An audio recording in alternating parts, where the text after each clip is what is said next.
Well, good afternoon, everybody, and it's really heartening to see such a good number of you here this afternoon. Thank you. I'm pleased to be able to introduce you to Andy Andrews and Steve Poole, who are our speakers for this afternoon. And those of you, can I just check, who's been in both sessions in Track 3 so far today? Some of you. Good. That's excellent, because I think there's a very nice and a natural progression from this morning with Charles and Sarah, and this afternoon with with Tim and Keith and Claire, to the point we've reached now, which is where we're going to be using the C word. And competencies. When I first started as a consultant, I remember one of my first assignments was with an organisation that was deeply confused and deeply distressed about competencies, and was particularly upset by the fact that it had 3 competency frameworks, and the brief that I had was, could I please help them to integrate these into a 4th? So I'm hoping that we're going to have some light shed on the practical usefulness and the relevance of competencies within an organisation. And to start us off, Andy Andrews has worked in learning and development most of his adult life too, from beginning as a college lecturer and a training consultant to learning and development manager at Microsoft. Andy was one of the original founders of Infobasis Limited, and a provider of competency management, was a competency management provider of competency management technology. And he led a team over 6 years implementing competency management programs with various organisations that you and I will both have heard of. So, now an independent consultant. Let me hand over to Andy. Thanks very much, Phil. Warm welcome to you this afternoon, everyone. Thank you very much for joining us. My name's Andy Andrews. I thought, based on our keynote this morning, that I'd start with a story. It tells you a little bit about myself and where I'm coming from the perspective of skills and competencies, and I hope that you can associate with some of the things I'm going to say. As Phil mentioned, I've got quite a long legacy, if you like, as a college lecturer, as a trainer, training consultant. I first got into competencies a few years ago when I was working as learning and development at Microsoft, as Phil mentioned. And the remit of the team that I was looking after was for the EMEA region, so Europe, Middle East, Africa. And the remit that we had was to provide learning solutions for product support services within Microsoft, and also consulting services. So, you know, those people who you call if you've got a problem with your Windows 7 or Office 2010. Hopefully you haven't, but if you do, these are the people that you talk to. So, as you can imagine, spread across EMEA, quite a technically challenging audience that we had to deliver to. So each year we'd go to this audience and say, okay, what are the learning and development activities that you'd like this year? We would provide them with a list, they'd provide some feedback. And of course, every year what would happen, we'd hear the cry, you're not providing us with what we need. And of course the silent response from us would be, you're not telling us what you need, so how can we provide it for you in the first place?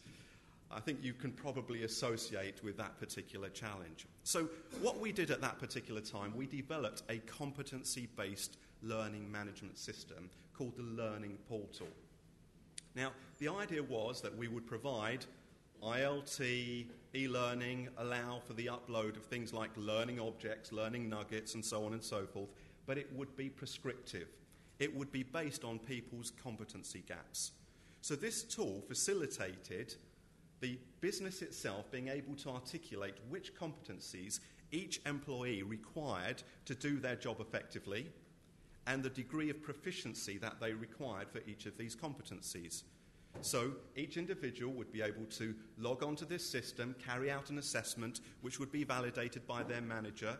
We could measure their competencies against those that they required for their role. From that, we could derive their competency gaps, and therefrom, we could then start to understand what some of the learning and development was that we needed to put in place for them. So we tried to apply some science, if you like, to learning needs analysis. So this went down very well. I left Microsoft a few years ago, set up a software company with some colleagues, and since then worked with organisations such as Ministry of Defence, British Aerospace, a lot of work in North America with companies like Sony Pictures Entertainment. And it's some of those war stories, if you like, that I'd like to bring to the session this afternoon. So with that in mind, this is the agenda that you would have seen. In the notes, the point was made that sometimes competencies and a competency programme can tend to become a bit of an academic exercise. So what we want to talk about is what are some of the real business challenges that competencies can help us to meet. For instance, what are some of the benefits to the employee, to the managers, and also at an executive level? So we get buy-in from all levels of the organisation and our projects can be successful. Why should we be using competencies? In the first place, what do we mean when we talk about a competency? What's the role of technology? Now, I can tell you I'm not attached to any software vendor, so I can speak quite objectively, although I do have a little bit of a bias having come from that background. There is a real role that technology can play with our competency management programs. So we'll have a look at what that role is. And when we're implementing a competency program, when we're sitting it alongside some technology, what are some of the issues that we need to overcome? What are some of the key factors to successful implementation? So just a show of hands, does one of those resonate with the needs of your organisation or perhaps some of your customers? Show of hands? Okay, good. So it looks like we're on track. So what I'd like you to do now is this. I'd like you to meditate. Do whatever you need to do that. So if you need to close your eyes, as long as you don't fall asleep, close your eyes, sit cross-legged, hum. Think about your organisation. Meditate on the needs of your particular organisation. Are these issues for your organisation? So, for instance, do you have a challenge making sure that your learning and development is fully aligned with the business strategy, that you're making the most of your learning and development budget? Are you getting ready to roll out a new piece of technology, a new service, both internally or indeed for your customers? Are you ready to do that? How ready are you? How many people do you have that have the relevant skills and competencies at the level of proficiency required? Are you able to quickly identify who your subject matter experts are within the organisation? Can you do so objectively? If I said to you now, I'd like you to pull together a team and they need to have this competency, this competency, this competency, this degree of mastery, would you be able to do so instantaneously? What about supporting employee and manager development discussions? I refer to it as, in some organisations, as the awkward silence. Neither party has thought about it for the last 6 months. They get together for development appraisal, suddenly think about it a few seconds or minutes before going into the meeting and expect to have a meaningful discussion. Can your managers have a well-informed discussion on what the competencies are that you require in your job as an employee, where you are in respect of those competencies, and which ones you need to develop for the next step in the career ladder? And what about your learning management system, the investment that you've made? Is it the case that people are just going onto the system and pick-feeding at content and courses? Or are you truly prescribing the learning that they need based on the needs of their role, based on the needs of your business? So these are the sorts of things that we're going to be considering now in terms of meeting these business challenges with these competencies. So in the first instance, what do we mean by competency? If you've got somebody sitting next to you, can I just ask you to look at each other and just very briefly, a definition. What is a competency? It'd be quite interesting to see if it matches up with at least some of the words I'm thinking of in respect of the competency. Let me just give you a few seconds to do that.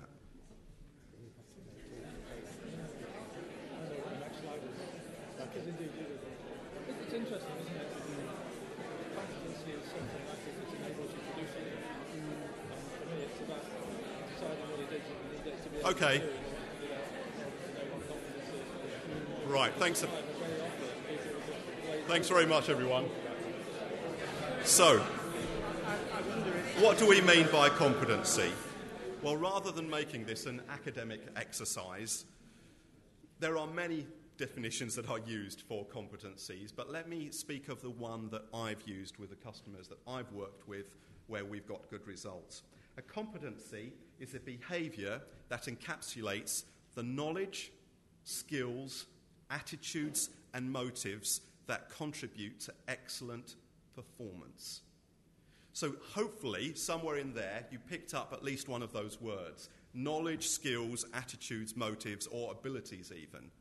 The key is that they contribute to excellent performance. And that's what we're all interested in, right? Excellent performance. What helps us to develop people along those competencies so that we can improve their performance? Here's an example of a competency. So, the name that we give to the competency, external resource management. That's the label, if you like.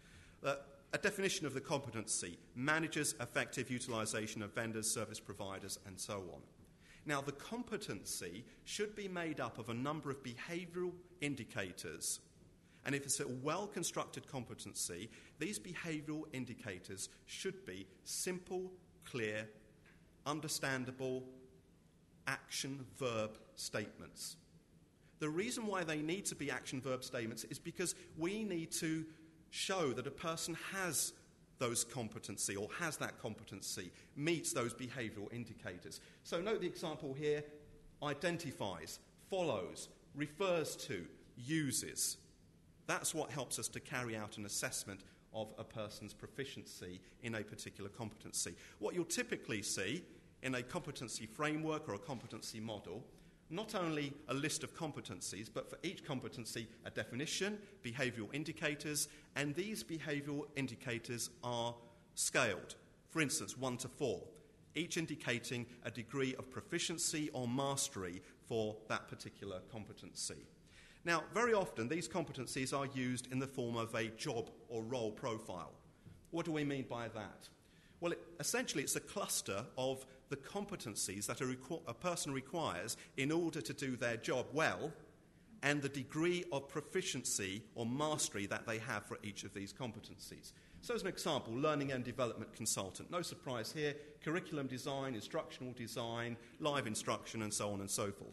The numbers here indicate the degree of proficiency, mastery that's required of someone having this particular role. And we would have a clear definition of the behavioural indicators for each of those numbers so that it's easy for us to assess people. And these behavioural indicators, as we've said, should be these action-verb statements. In other words, the behavioural indicators need to be demonstrable. What are some of the benefits of using a competency framework, a competency model? Well, it provides a common language for us to use in the organisation. It's always puzzled me how you could think of a competency, and in the learning and development function, it means this, and in recruitment, it means that, and in resource management, it means that, and so on and so forth. It's the same competency. There's a great deal of value to be had from using that same definition of the competency. If you like, we're putting together a common currency across the organisation. It helps to define what good looks like. It enables an agile workforce. It means that if I have this competency and I sit in this part of the organisation, if we're using the same definition of the competency over in that part of the organisation, if I aspire to a role in that part of the organisation, I can truly be measured against that competency. It helps to identify career paths. So not only the competencies that I have now in my current role, but what are the competencies that I need for the role that I aspire to? It helps us to rationalise role profiling. I think of it as being the glue that binds our talent management processes together, that underpins those processes, whether it's our succession planning, performance management, resource management, learning and development processes. Here's a typical methodology. Now, you don't have to follow this one, but this is an example of a methodology. It's one that I've used on quite a number of occasions with the organisations that I've already mentioned. So we define the competencies. Now, I say we define the competencies. Actually, I would highly recommend that we look to see if there are already competencies out there and we tailor those competencies to our particular needs. But if we had to, we could start from scratch. So what would be the source of that information? We could start to look at our training courses, the outlines, which competencies they cover. We can have a look at our job descriptions. There are public domain skills and competency frameworks that we could leverage. Just do a search on the internet. Or there are vendors who provide templates for these competency frameworks and models. We define the job profile, so mapping the competencies to the relevant roles, indicating the degree of mastery. Little trick as well here, when you're doing that, think about the priority, if you like, or the weighting that you want to give to that particular competency for that role. It follows that the degree of proficiency may be the same across a number of roles, but that competency is actually more important for one role than another role. So you can indicate that when you're creating your job profiles. Assign the job profiles to people. If you're using technology, then you can start to allow people to carry out their assessment. We have an ability perhaps to, with the technology I've used at least, self-assess, get managers to validate, or test-based assessment. That's quite interesting. People have quite strong views on what's referred to as subjective assessment versus objective assessment. Actually, you can use a combination of methods. In some cases, you may want to take a far more holistic view and include things such as competency-based interviews or psychometric tests. Once we understand what the degree of proficiency a person has for these competencies, we can start to identify the competency gaps. If you think about it, we know the competencies now that they have, because we've assessed those. We know those that they need for their role. We can start to clearly see where the gaps are, and we can start to assign competency objectives. And here is where the role of L&D comes in. We can map learning and development activities to those competencies then at the various degrees of proficiency and assign learning and development to those competency gaps for the people within our organisation. What that means is that we're really making sure that whatever we're spending in terms of time, resource, learning and development is fully aligned with the requirements of the roles that we have in the organisation, and if those roles have been designed properly and those competencies aligned with the strategy, the business strategy itself. And of course there are quite a number of byproducts as well, not only in terms of learning and development, but also in helping us to understand the capability of the organisation. And we'll touch on that again in a moment. So what is the role of technology? Let me tell you another little story. I worked with an organisation a number of years ago, and they had spent quite a bit of time customising a public domain skills framework. I believe it was something like 6 months. They created a paper-based tool in order to carry out an assessment for people to assess themselves in this framework. The book that they produced for everybody to be able to